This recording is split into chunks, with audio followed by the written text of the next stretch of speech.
رحمن رحمن ساعدني يا رحمن اشرح صدري قرآن. اعوذ باللہ من الشیطان الرجیم. بسم اللہ الرحمن الرحیم. صراط الذین انعمت علیہم. صدق اللہ العظیم.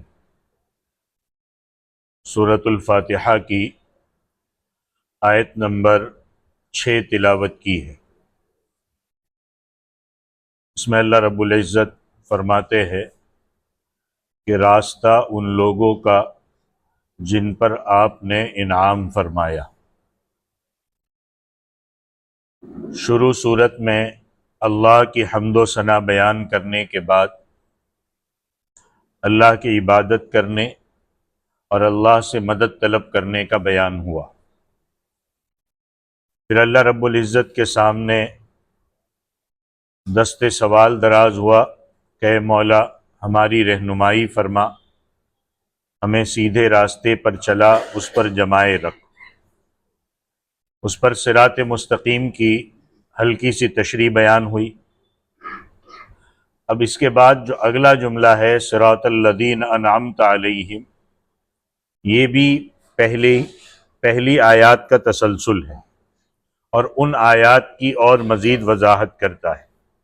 یعنی اے پروردگار ہمیں اس صراط مستقیم پر جمائے رکھ جو ان لوگوں کا راستہ ہے جن پر تو نے انعام فرمایا.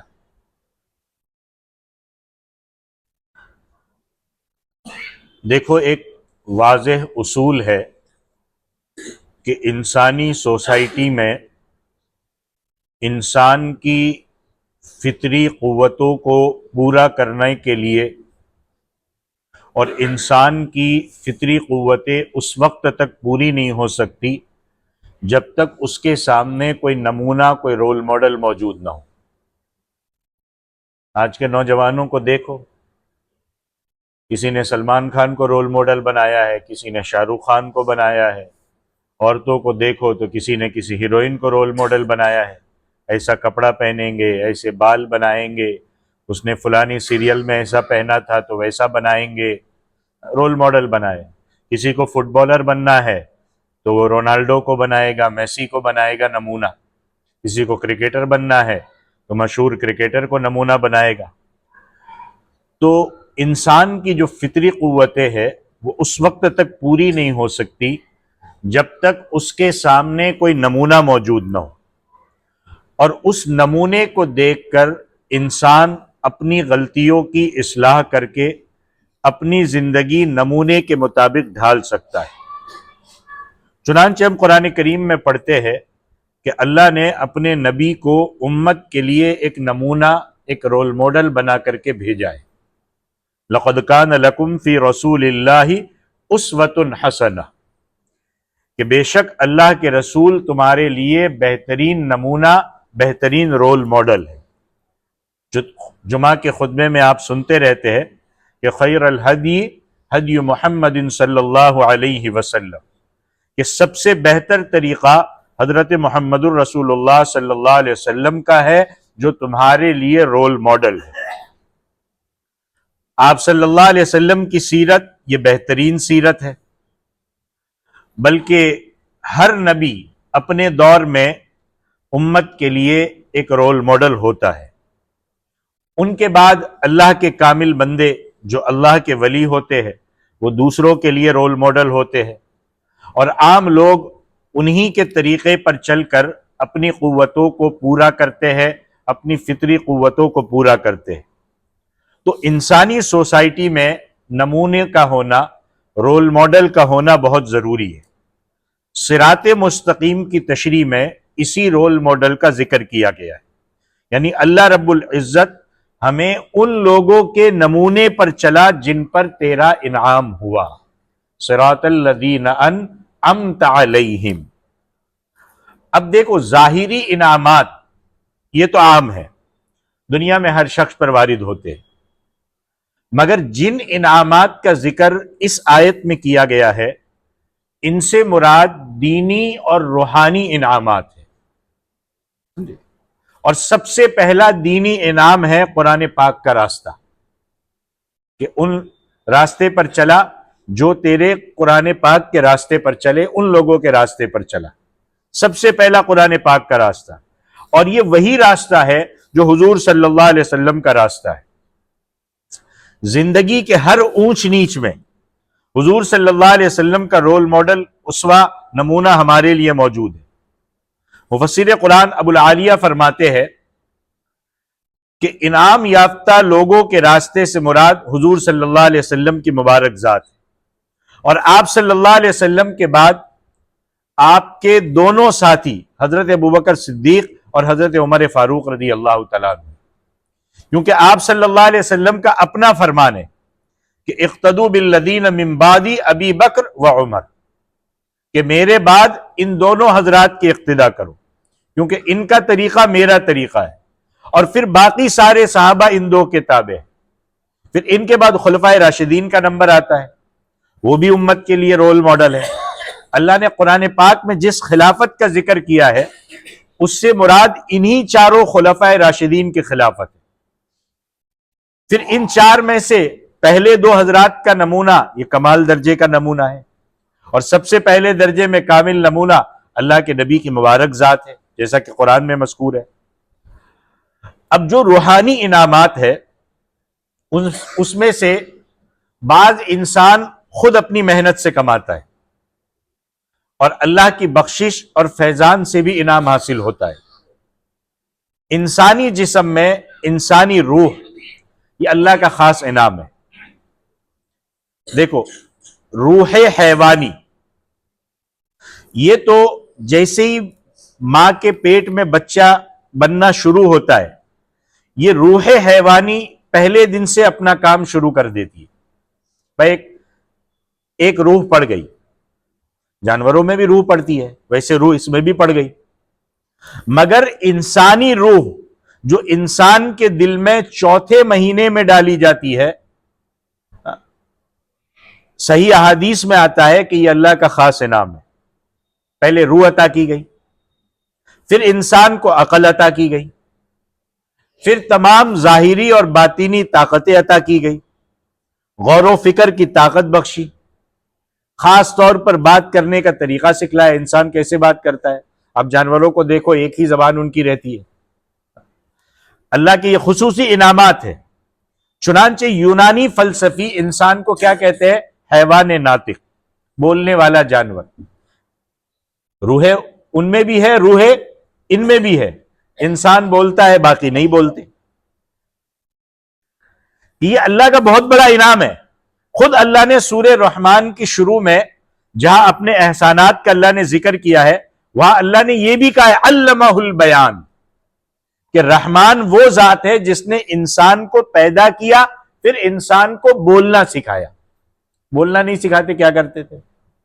دیکھو، جو لوگ اشاروں سے بات کرتے ان کا کیا حال ہے بیچاروں کا۔ شاہ رفیع الدین دہلوی رحمۃ اللہ علیہ اپنے والد امام شاہ ولی اللہ محدث دہلوی رحمۃ اللہ علیہ کے فلسفے کے ماہر شمار ہوتے ہیں۔ وہ انسان کی تعریف یہ کرتے ہیں کہ الذی یتفکر ویصنع بالآلات، کہ وہ ہستی جو غور و فکر کرتی ہے، آلات کو استعمال کرتی ہے۔ جانور نہیں کرتا، جانور آلات کو استعمال نہیں کرتا۔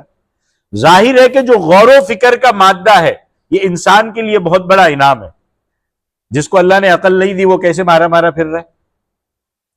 اسی غور و فکر کے نتیجے میں انسان بڑے بڑے کام کرتا ہے، اپنے ہاتھ کو استعمال کرتا ہے، پھر اپنے ہاتھوں سے بڑی بڑی مشینیں، بڑی بڑے آلات، بڑی بڑی چیزیں ایجاد کر کے ان سے کام لیتا ہے۔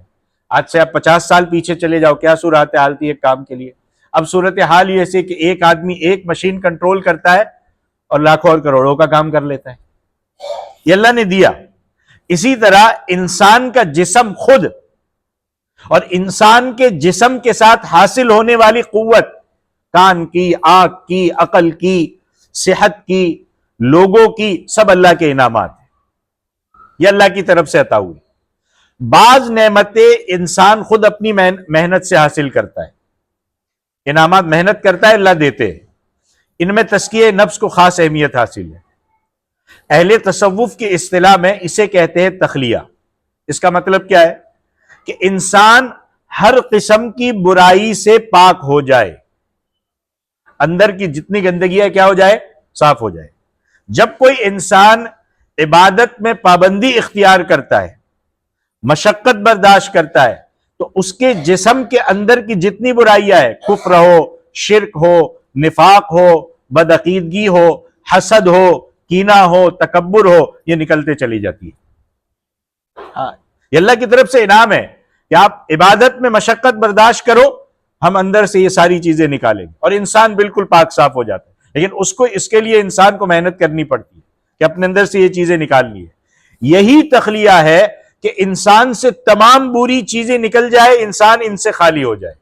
اور تخلیہ کا دوسرا معنی یہ کہ انسان اپنے ظاہر کو بھی، اپنے اندر کو بھی اچھے اخلاق سے آراستہ کرے، اچھے اخلاق پیدا کرے۔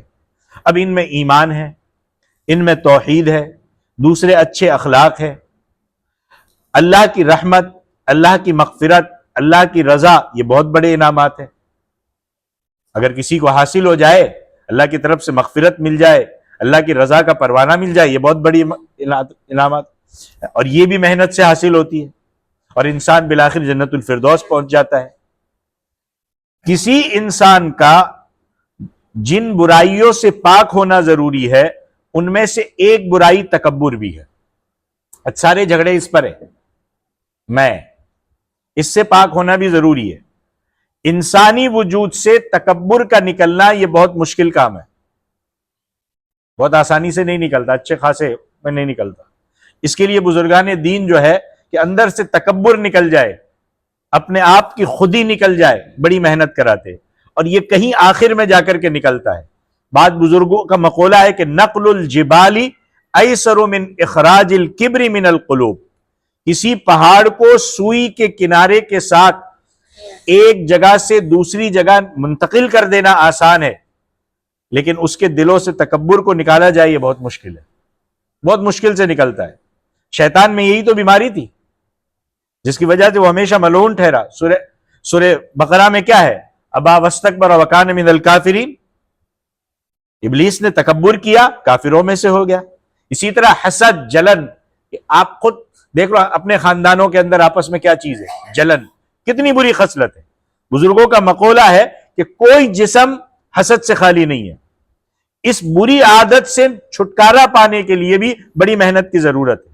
بہرحال یہ اللہ کے کسبی انعامات میں سے ہے کہ انسان محنت کرے، ان سے اپنے آپ کو پاک کرے، اللہ تعالیٰ اس کو دور کریں گے، انسان تمام برائیوں سے پاک ہو جائے۔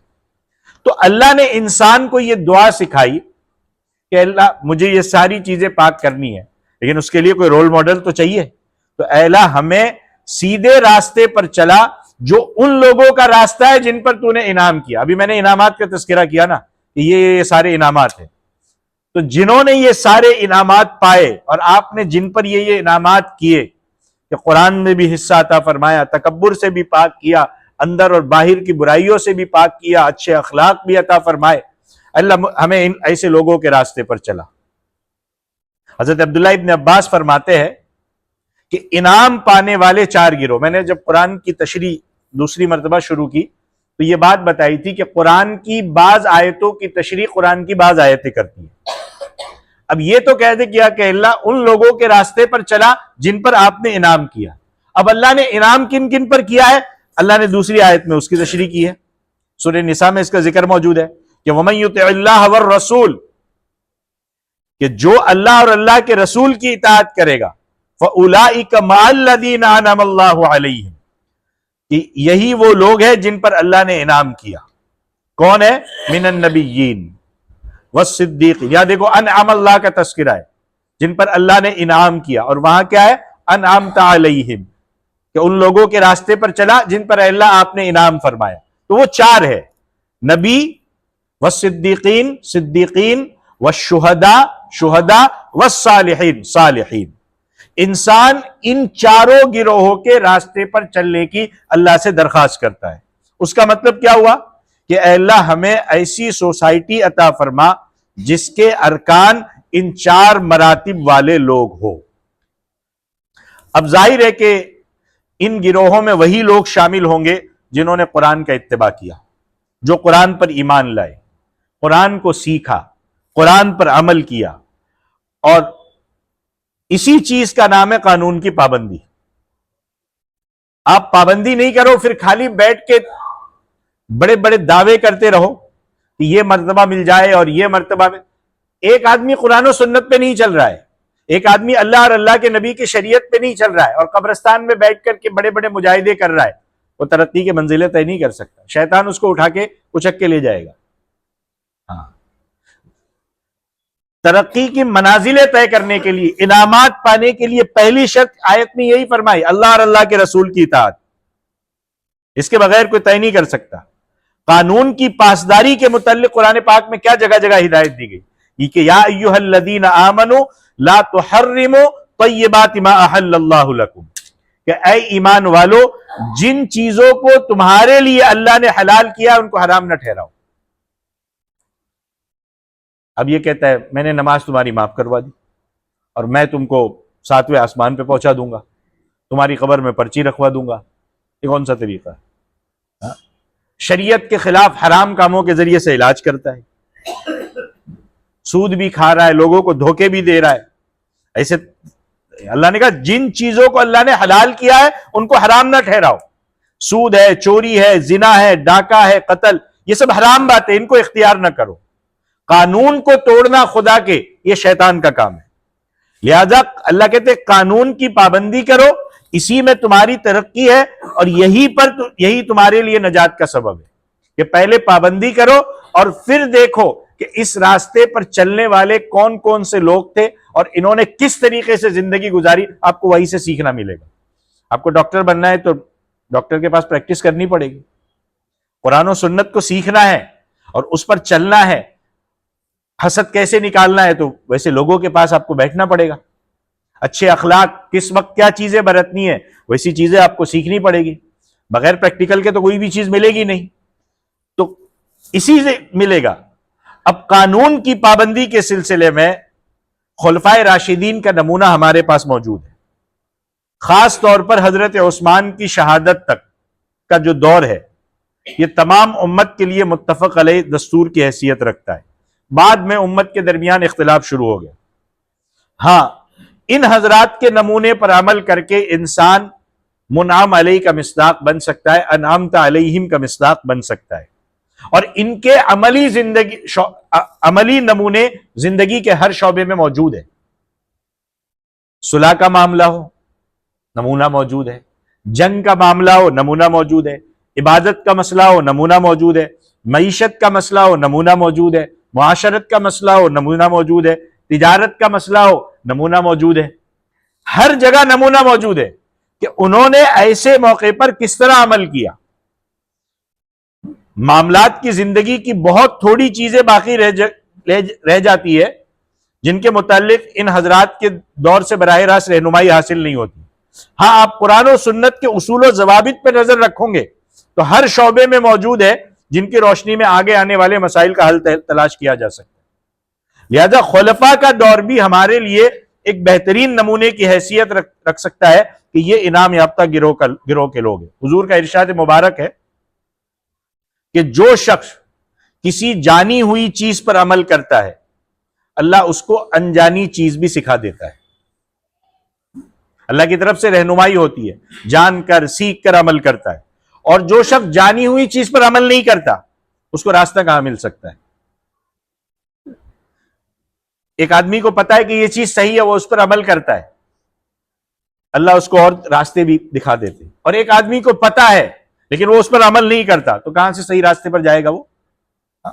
آج مسلمانوں کی یہی حالت ہے کہ جو قوم آج اپنے اصول و ضوابط اور نمونے کو چھوڑ کر دوسروں کے محتاج ہے، مجھے بتاؤ آج کتنے ہیں جن کو فخر ہے کہ مجھے اللہ اور اللہ کے رسول اور ہمارے نبی پہ ہمیں فخر ہے؟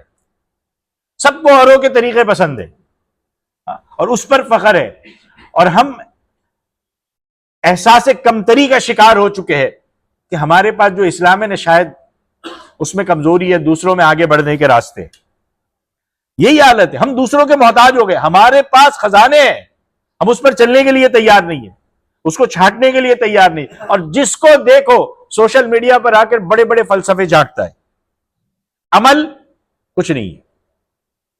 صبح ڈال دے گا اسٹیٹس پہ، انسٹا پہ، فیس بک پہ، جو نماز نہیں پڑھتا یہ ہوتا، نماز نہیں پڑھتا یہ ہوتا، حرام کھاتا تو یہ ہوتا، پڑوسیوں کو ستاتا تو یہ ہوتا، پڑوسی بھوکا سوئے گا تو جنت نہیں ملے گی.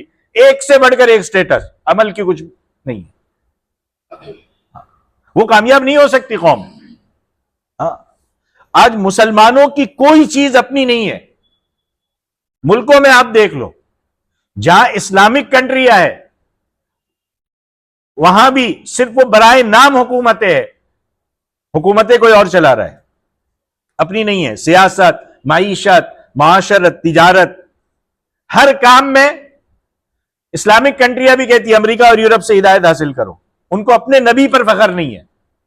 جس نبی کے ذریعے سے اس جاہل اور بدو قوموں کو ہدایت ملی، ان کو ترقی ملی، انہوں نے ملکوں پہ حکومتیں کی، آج وہاں کے ماننے والے کہتے ہیں کہ ہمیں اس پر فخر نہیں ہے، ہمیں ان کے ذریعے سے روشنی حاصل کرنی پڑے گی. اور ہم بیٹھ کر کے بھی وہی دعوے کرتے ہیں، ان پر چلنے کے لیے تیار نہیں. ان نمونے پر چلنے والے انعام یافتہ گروہ میں شامل نہیں ہو سکتے. اسی لیے اس صورت میں، اس آیت میں یہ دعا سکھائی گئی. پہلے تو یہ کہا گیا کہ پروردگار ہمیں سیدھے راستے پر چلا، اہدنا الصراط المستقیم. پھر یہ سکھایا گیا کہ مانگو صراط الذین انعمت علیہم، ایسے لوگوں پر کے راستے پر چلا جن پر اللہ تو نے انعامات فرمایا. اللہ ہمیں ایسے لوگوں کے ساتھ چلنے کی توفیق عطا فرما. اب یہ میں نے مختصر سی تشریح رکھی، امید کرتا ہوں بات انشاءاللہ سمجھ میں آئی ہوگی. اب جو 4 گروہوں کا تذکرہ ہے کہ انعام یافتہ 4 گروہ کون ہے، جو میں نے بتا دیا، نبی، صدیق، شہداء اور صالح. اب اس کی مختصر سی تشریح انشاءاللہ کل میں عرض کروں گا. اسی آیت کی کل آگے تشریح انشاءاللہ میں اس کو کنٹینیو کروں گا. اللہ تعالیٰ عمل کی توفیق عطا فرمائے. آمین. وآخر دعوانا الحمدللہ رب العالمین. أيا من يدعي الفهم إلى كم يا أخ الوهم تعبي الذنب والذم وتخطي الخطأ الجم.